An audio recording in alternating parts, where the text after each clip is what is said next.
cette séance.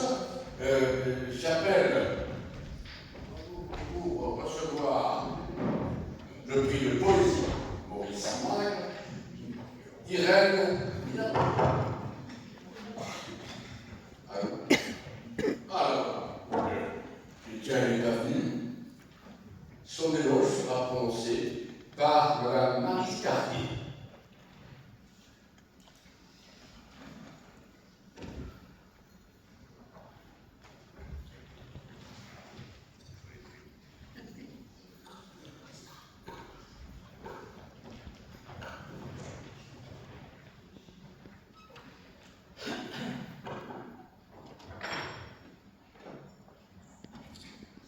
Monsieur le représentant, il vient de partir hélas, mais il est en plus, monsieur le représentant de Madame la Présidente du Conseil régional, monsieur le secrétaire perpétuel et monsieur le président de l'Académie Languedoc, mesdames et messieurs les académiciens et membres associés, mesdames et messieurs, chers amis. En préambule, je tiens à attirer votre attention sur le fait que nous accueillons aujourd'hui une personnalité hors du commun. Irène Mihailova est en effet poétesse, comme sa mère, mais aussi romancière, peintre, illustratrice, pianiste reconnue, psychologue clinicienne, psychanalyste, traductrice et éditrice bulgare, car elle est née à Sofia, dans une famille d'intellectuels bulgares et orthodoxes. Ajoutons qu'elle publie textes et poèmes dans des revues littéraires anglaises, bulgares, allemandes et françaises. Durant toute son enfance, source d'indéfectible nostalgie, elle fut fascinée par le métier artistique et artisanal de sa grand-mère, tisseuse de ces tapis tissés par les villageoises dans une ambiance immersive musicale, certaines mélodies étant d'ailleurs reprises un jour par le compositeur et pianiste Béla Bartók. Et plus tard, l'aspect sombre et lumineux de compositeurs romantiques, Schumann, Grieg, et la musique de Liszt, qui élève l'éphémère au niveau de la sublimation, constitueront pour elle un héritage précieux, de même d'ailleurs que la connaissance éclectique de grands écrivains tels que Dostoïevski, Tolstoï, Nietzsche ou Proust, Nerva et Robert Deldos, entre autres. C'est dire à quel point vous avez été nourris à l'école des arts, de tous les arts, enrichis à l'âge adulte par de nombreux séjours à l'étranger, Angleterre, France, Autriche, Espagne, Italie, sans toutefois renier votre ancrage occitan. Aveyronais, même, et plus précisément, nocérois par votre père. Et le recueil de poésie dont il est question aujourd'hui, d'un très haut niveau d'érudition et d'exigence, intitulé « Depuis ma chère disparition », a été conçu récemment en Occitanie. Nous savons qu'Irène, à présent, se consacre quasi entièrement à sa carrière artistique, avec toujours comme fondement l'exploration de son vécu, sans cesse éclairé par ses recherches en tant que psychologue clinicienne et psychanalyste. N'oublions pas qu'Irène n'est pas née en France. Comme tous les orphelins du monde, elle a dû affronter les tourments de l'exil, ce qui fournit la clé de sa décision en 2019 d'engager un travail autour de l'écriture du deuil et de s'inscrire en tant qu'artiste et écrivaine dans la recherche de et dans l'intériorité. Tous ces poèmes, dans un style particulièrement épuré, explorent en effet ce thème du deuil et de la recherche de l'essentiel en profondeur, de tout ce qui était silence, le cri devenant silence lorsqu'on arrive à sublimer la douleur, dit-elle.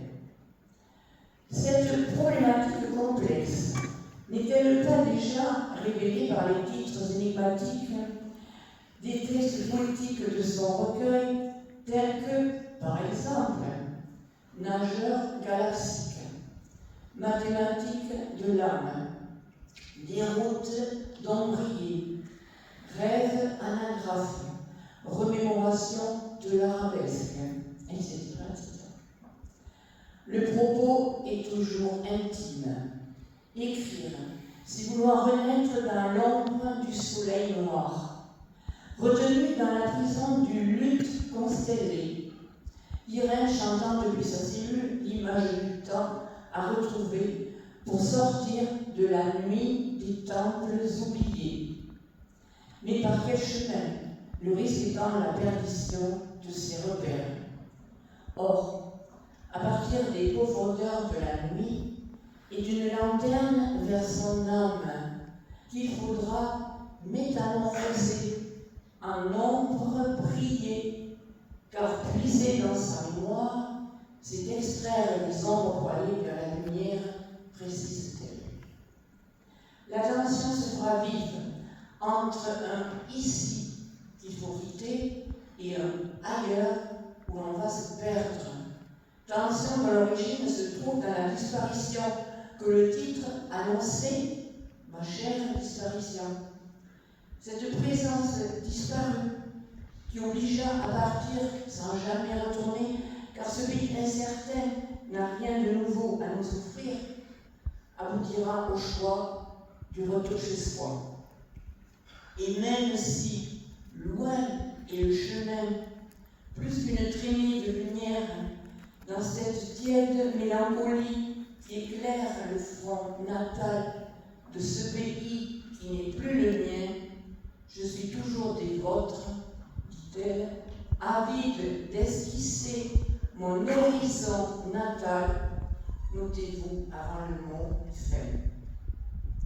Chère Irène, l'Académie du Languedoc était heureuse de vous remettre le prix Maurice Marc, écrivain, poète et dramaturge toulousain, décédé en 1941, ardent défenseur de l'Occitanie, grand spécialiste de l'histoire des Cathares. Et je précise que ce prix réjouit infiniment votre éditrice, Madame Florence Issac, des éditions L'Échappée belle de Pau, éditrice présente aujourd'hui dans cette magnifique salle du Conseil régional.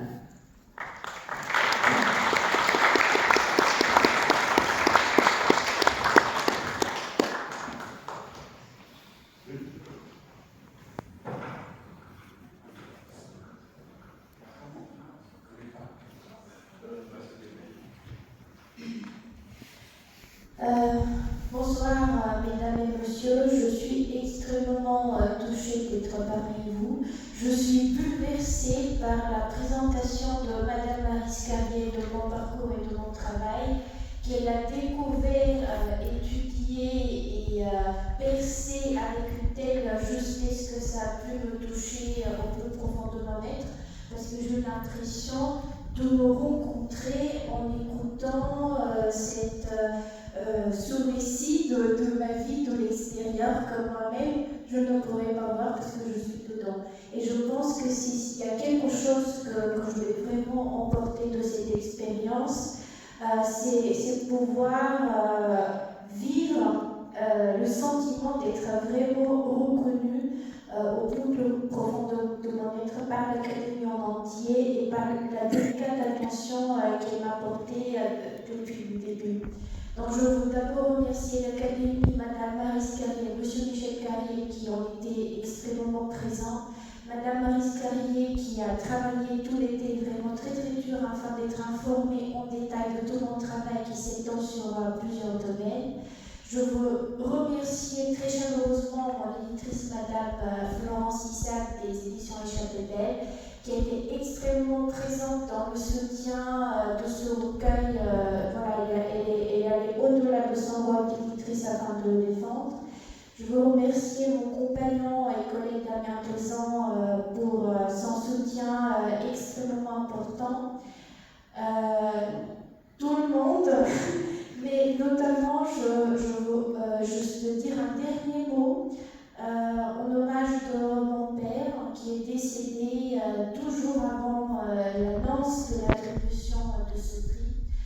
qui était un homme extrêmement brillant et déterminé, et qui ne voulait absolument pas que j'emprunte ce chemin, et qu'il ne voulait pas parce qu'il pensait que c'était un chemin de souffrance et de privation. Il n'avait pas tort, parce que le chemin de la création est extrêmement difficile, extrêmement exigeant. Mais je souhaite quand même, en l'honneur de cette soirée, vous remercier qu'il m'a transmis depuis la naissance le courage et la croyance qui me permettront de continuer, de me battre et d'y croire jusqu'à la fin de ma vie. Je vous en remercie.